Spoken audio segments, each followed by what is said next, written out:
عزیز طلباء و طالبات، آج کے اس الیکٹرانک درسی سبق کا عنوان ہے مجاز کا شعری آہنگ۔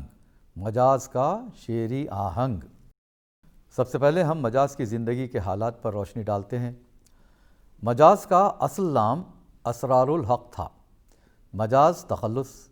مجاز کی پیدائش کا سال ان کے دوست پرکاش پنڈت کے مطابق 1909 ہے، اور مجاز کی بہن حمیدہ سالم نے اپنے مضمون جگن بھیا میں مجاز کے بارے میں کہا کہ وہ 5 اکتوبر 1911 میں مبارک سلامت کی صداؤں کے درمیان ردولی لکھنؤ میں پیدا ہوئے۔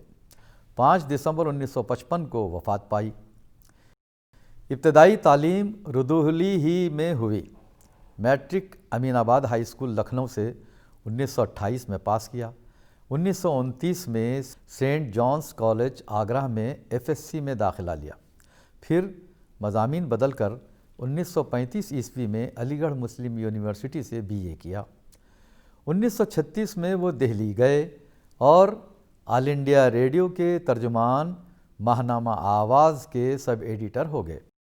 حمیدہ سالم کے بیان کے مطابق مجاز اس دوران دلی کی ایک شادی شدہ خاتون سے عشق میں گرفتار ہو گئے تھے اور عشق کی ناکامی کے صدمے سے دوچار ہو کر دلی چھوڑنے پر مجبور ہوئے۔ دلی چھوڑنے سے پہلے وہ کچھ دن ہارڈنگ لائبریری دلی میں بطور اسسٹنٹ لائبریرین کام کرنے لگے تھے۔ ماں باپ نے ایک خوشحال گھرانے کی ایک لڑکی سے مجاز کا رشتہ طے کر کے انہیں لکھنؤ بلایا تاکہ لڑکی والوں سے تعارف کرایا جائے۔ لڑکی کے ماں باپ نے معمولی تنخواہ پانے والے مجاز کو مسترد کر دیا، جس سے مجاز دل برداشتہ ہو گئے۔ سردار جعفری اور سبط حسن کی ادارت میں نکلنے والے رسالے نیا ادب سے مجاز وابستہ ہو گئے۔ خراب حال مجاز کی زندہ دلی کے کئی لطیفے بھی مشہور ہیں۔ معاشی تنگ دستی اور عشق کی ناکامی اور کثرت شراب نوشی کی وجہ سے 1940 میں مجاز پر نروس بریک ڈاؤن کا پہلا حملہ ہوا۔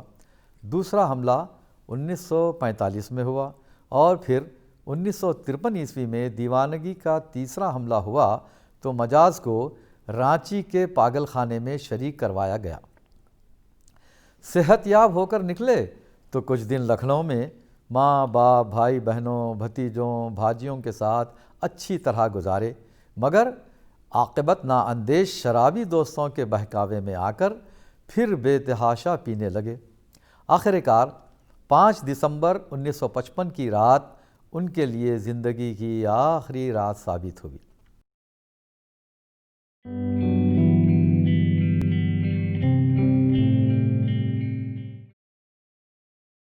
مجاز کی تصنیفات کے سلسلے میں ہم عرض کرتے ہیں کہ مجاز کا پہلا اور آخری شعری مجموعہ آہنگ ہے، جو انجمن ترقی پسند مصنفین نے حلقہ ادب لکھنؤ سے شائع کیا۔ اسی ایک شعری مجموعے کے کئی ایڈیشن شائع ہوتے رہے۔ مجاز نے آہنگ کا انتساب کسی کے نام کیا۔ ظاہر ہے یہ نام وہی ہوگا جو ان کی زندگی کا حصہ نہ بن سکا۔ آہنگ کا پیش لفظ زیب داستان کے عنوان سے سجاد ظہیر نے لکھا۔ مجاز نے پہلے آہنگ کا انتساب فیض کے دیباچے کے نام کیا تھا، جس پر جانثار اختر نے ان سے کہا، اس سے تو یہ کہیں بہتر تھا کہ تم فیض ہی کے نام آہنگ منسوب کر دیتے۔ اس پر مجاز نے انکشاف کیا کہ یہ انتساب اس کا کیا ہوا نہیں بلکہ مکتبے والوں یعنی ناشر کی ذہنی اپج ہے۔ مجاز کے قریب ترین دوست پرکاش پنڈت نے سٹار پبلیکیشنز دہلی کے ذریعے مجاز اور اس کی شاعری نامی ایک کتاب شائع کی، جس پر سن اشاعت درج نہیں ہے۔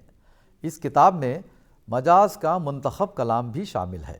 ساتھ ہی پرکاش پنڈت کا تفصیلی لڑکھڑاتا تعارف، مجاز کی بہن کا لکھا مضمون جگن بھیا، مجاز کی ایک اور بہن صفیہ کے شوہر جانثار اختر کا لکھا میرا دوست میرا مہمان، اور ترقی پسند افسانہ نگار عصمت چغتائی کا مضمون عشق مجاز بھی شامل ہے۔ ان مضامین کی روشنی میں مجاز کو سمجھنے میں بڑی آسانی ہوتی ہے۔ مجاز نے اپنی معنوی اولاد کے طور پر اپنا شعری مجموعہ آہنگ ہی اپنی یادگار چھوڑا ہے۔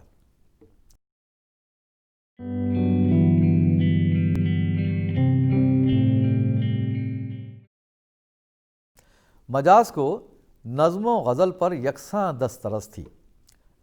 ان کا اسلوب غزل میں بھی اتنا ہی خوش آہنگ ہے جتنا نظم میں ملتا ہے۔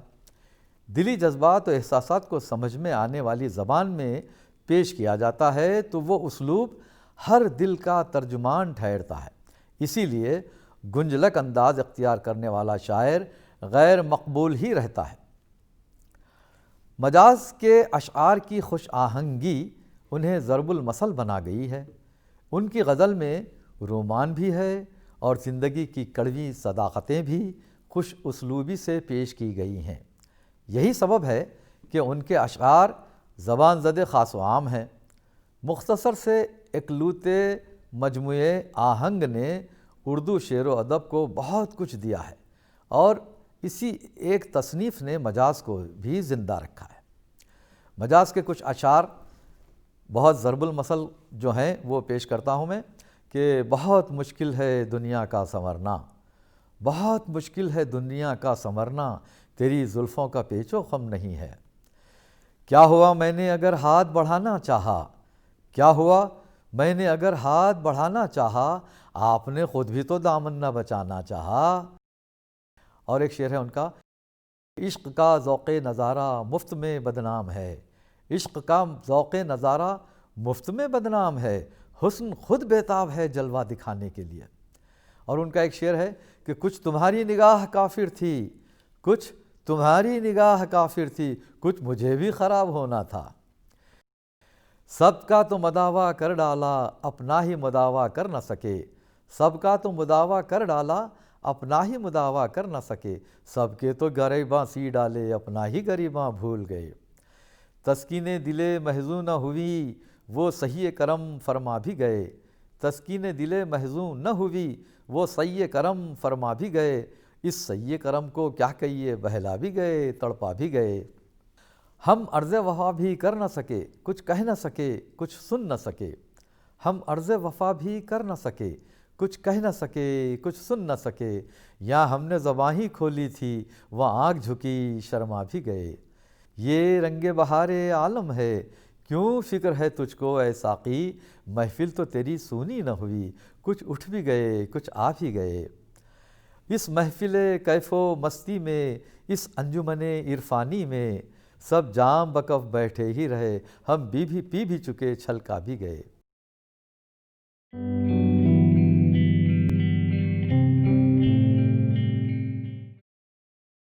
عزیز طلباء و طالبات، اب تک ہم نے آپ کو مجاز کی زندگی کے حالات اور ان کے کچھ اشعار سنائے۔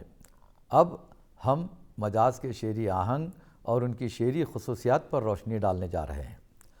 بنیادی طور پر مجاز رومانی لب و لہجے کے شاعر ہیں اور رومان انسانی زندگی کا فطری تقاضا ہے۔ ہر جاندار کی رومانی جد و جہد اسے زندہ رکھتی ہے۔ مجاز نے رومان کو اپنی زندگی کا حصہ بنا لیا۔ وہ کئی زہرا جبینوں سے متاثر تھے اور دروغ بر گردن راوی لڑکیاں انہیں اپنانے کے خواب دیکھا کرتی تھیں۔ علی گڑھ میں اپنی طالب علمی کے زمانے میں وہ یونیورسٹی کے ہر دل عزیز شاعر تھے۔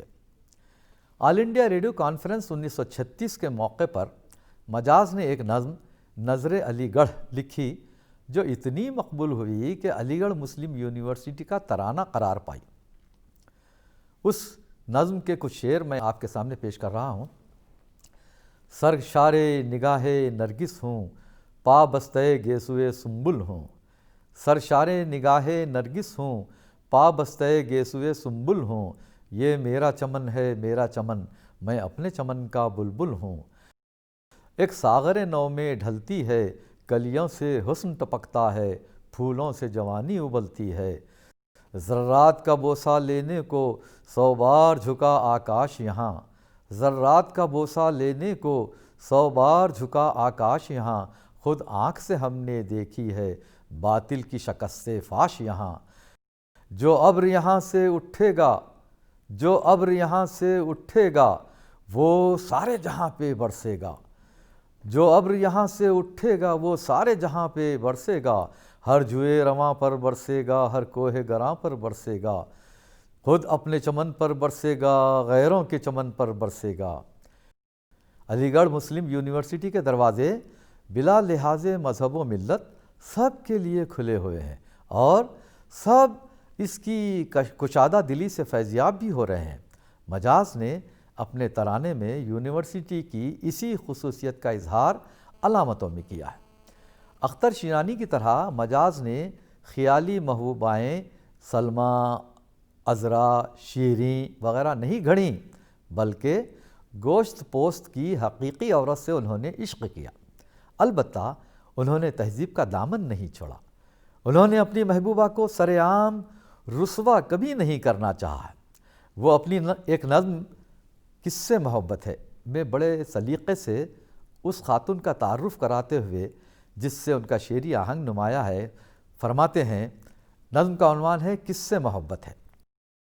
بتاؤں کیا تجھے اے ہمنشیں کس سے محبت ہے، میں جس دنیا میں رہتا ہوں وہ اس دنیا کی عورت ہے، میں جس دنیا میں رہتا ہوں وہ اس دنیا کی عورت ہے، سراپا رنگ و بو ہے، پیکرے حسن و لطافت ہے، بہشتے گوش ہوتی ہیں گوہر افشانیاں اس کی، وہ میرے آسماں پر اختر صبح قیامت ہے، وہ میرے آسماں پر اختر صبح قیامت ہے، ثریا وقت ہے، زہرہ جبیں ہے، ماہ طلعت ہے، میرا ایماں ہے، میری زندگی ہے، میری جنت ہے، میری آنکھوں کو خیرہ کر گئیں تابانیاں اس کی، وہ میری جرأتوں پر بے نیازی کی سزا دینا، وہ میری جرأتوں پر بے نیازی کی سزا دینا، ہوس کی ظلمتوں پر ناز کی بجلی گرا دینا، نگاہ شوق کی بے باکیوں پر مسکرا دینا، نگاہ شوق کی بے باکیوں پر مسکرا دینا، جنوں کو درس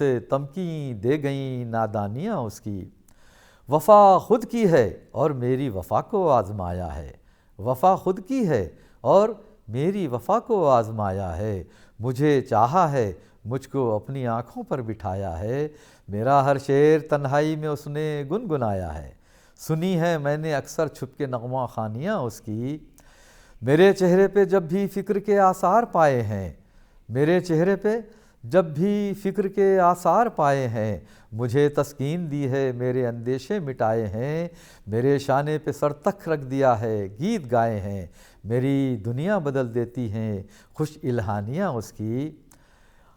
اس نظم میں مجاز کا شعری آہنگ بولتا دکھائی دیتا ہے۔ موضوع کے اعتبار سے نظم رومانی ہے، اور الفاظ و معانی کی جو روانی ہے وہ بھی خود اپنی جگہ دل لبھاتی ہے۔ اپنے ایک دوست کے پوچھنے پر شاعر اپنی محبوبہ کا نقشہ کھینچتے ہوئے تفصیلات بتاتا ہے۔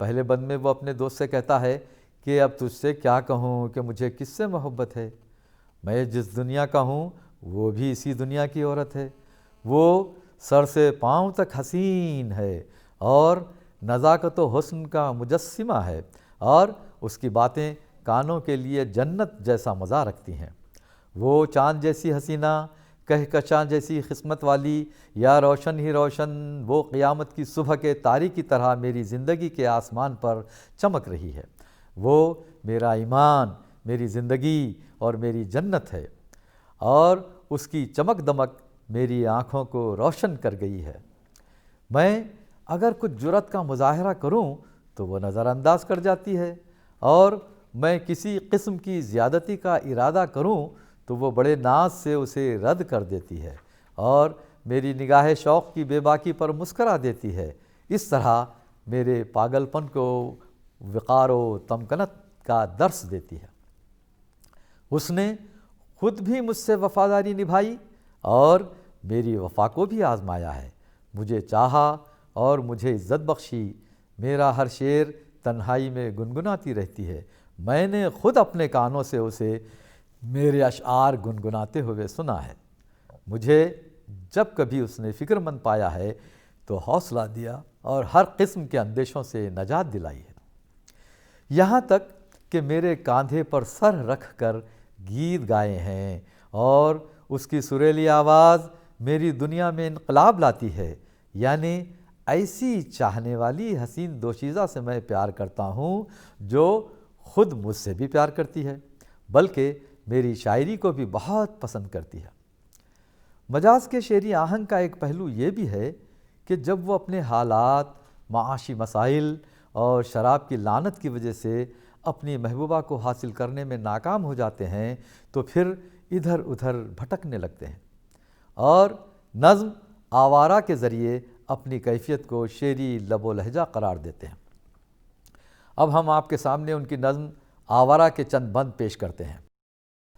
شہر کی رات اور میں ناشاد و ناکارہ پھروں، شہر کی رات اور میں ناشاد و ناکارہ پھروں، جگمگاتی جاگتی سڑکوں پہ آوارہ پھروں، غیر کی بستی ہے کب تک در بر مارا پھروں، غیر کی بستی ہے کب تک در بدر مارا پھروں، اے غم دل کیا کروں، اے وحشت دل کیا کروں، اے غم دل کیا کروں، اے وحشت دل کیا کروں، یہ روپہلی چھاؤں یہ آکاش پر تاروں کا جال، یہ روپہلی چھاؤں یہ آکاش پر تاروں کا جال، جیسے صوفی کا تصور جیسے عاشق کا خیال، جیسے صوفی کا تصور جیسے عاشق کا خیال، آہ لیکن کون جانے کون سمجھے جی کا حال، اے غم دل کیا کروں، اے وحشت دل کیا کروں۔ رات ہنس ہنس کر یہ کہتی ہے کہ میں خانے میں چل، رات ہنس ہنس کر یہ کہتی ہے کہ میں خانے میں چل، پھر کسی شہناز لالا رخ کے کاشانے میں چل، پھر کسی شہناز لالا رخ کے کاشانے میں چل، یہ نہیں ممکن تو پھر اے دوست ویرانے میں چل، یہ نہیں ممکن تو پھر اے دوست ویرانے میں چل، اے غم دل کیا کروں، اے وحشت دل کیا کروں، اے غم دل کیا کروں، اے وحشت دل کیا کروں۔ ایک محل کی آڑ سے نکلا وہ پیلا ماہتاب، ایک محل کی آڑ سے نکلا وہ پیلا ماہتاب، جیسے ملا کا امامہ جیسے بنیے کی کتاب، جیسے مفلس کی جوانی جیسے بیوہ کا شباب، جیسے مفلس کی جوانی جیسے بیوہ کا شباب، اے غم دل کیا کروں، اے وحشت دل کیا کروں، اے غم دل کیا کروں، اے وحشت دل کیا کروں۔ راستے میں رک کے دم لوں یہ میری عادت نہیں، راستے میں رک کے دم لوں یہ میری عادت نہیں، لوٹ کر واپس چلا جاؤں میری فطرت نہیں، لوٹ کر واپس چلا جاؤں میری فطرت نہیں، اور کوئی ہم نوا مل جائے یہ قسمت نہیں، اے غم دل کیا کروں، اے وحشت دل کیا کروں۔ اس نظم میں مجاز اپنی آوارہ گردی کا سبب اپنی وحشت دل کو قرار دیتے ہیں، جس کی وجہ سے وہ رات بھر ادھر ادھر مارے مارے پھرنے پر مجبور ہیں۔ وہ کہتے ہیں میں ناشاد و نامراد اس شہر کی رات میں روشن سڑکوں پر آوارہ پھر رہا ہوں، اور یہ اجنبی لوگوں کی بستی ہے جہاں میں در بدر مارا پھر رہا ہوں، اور اپنے آپ سے پوچھتے ہیں کہ اے غم دل آخر کیا کروں، اور اے وحشت دل کہاں جاؤں۔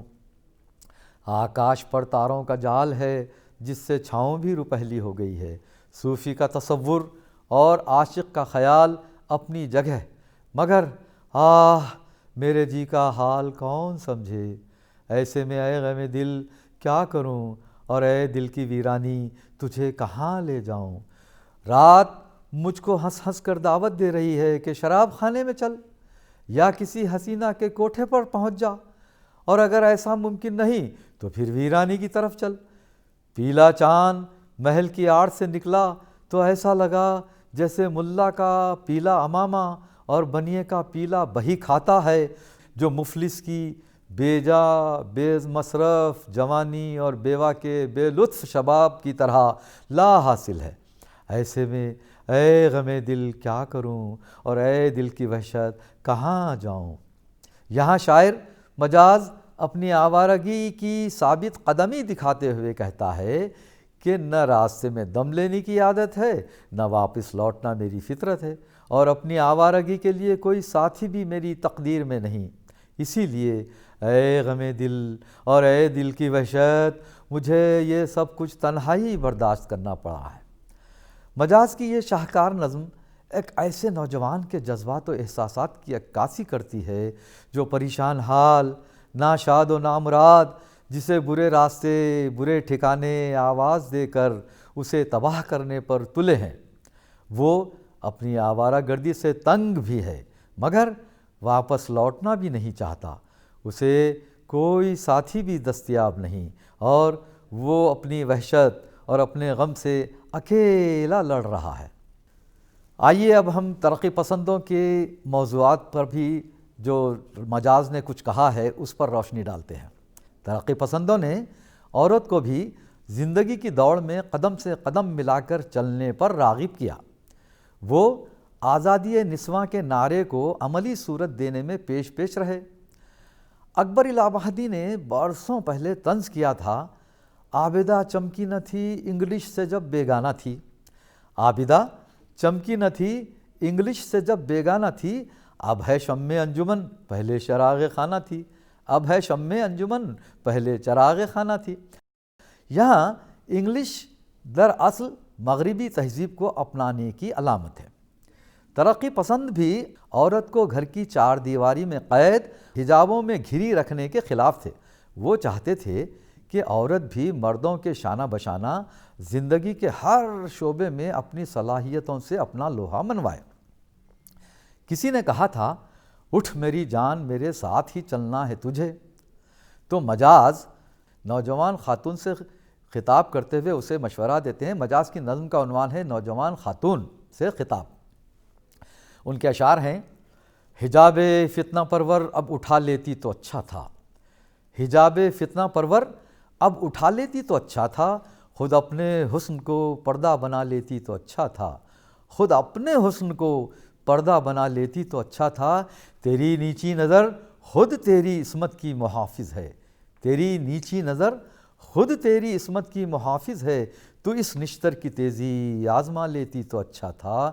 تیرے زیر نگیں گھر ہو، محل ہو، قصر ہو، کچھ ہو۔ تیرے زیر نگیں گھر ہو، محل ہو، قصر ہو، کچھ ہو۔ میں یہ کہتا ہوں تو عرض و سما لیتی تو اچھا تھا۔ اگر خلوت میں تو نے سر اٹھایا بھی تو کیا حاصل؟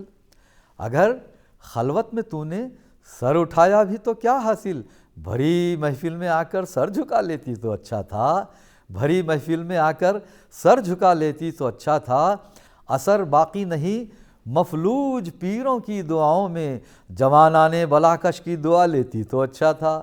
جوانان بلاکش کی دعا لیتی تو اچھا تھا۔ اور اس نظم کا آخری شعر ہے، تیرے ماتھے پہ یہ آنچل بہت ہی خوب ہے لیکن، تیرے ماتھے پہ یہ آنچل بہت ہی خوب ہے لیکن، تو اس آنچل سے ایک پرچم بنا لیتی تو اچھا تھا۔ تو اس آنچل سے ایک پرچم بنا لیتی تو اچھا تھا۔ مجاز کی یہ نظم ترقی پسند فکر کی ترجمان ہے اور ان کے شعری آہنگ کی شاہکار نظم ہے۔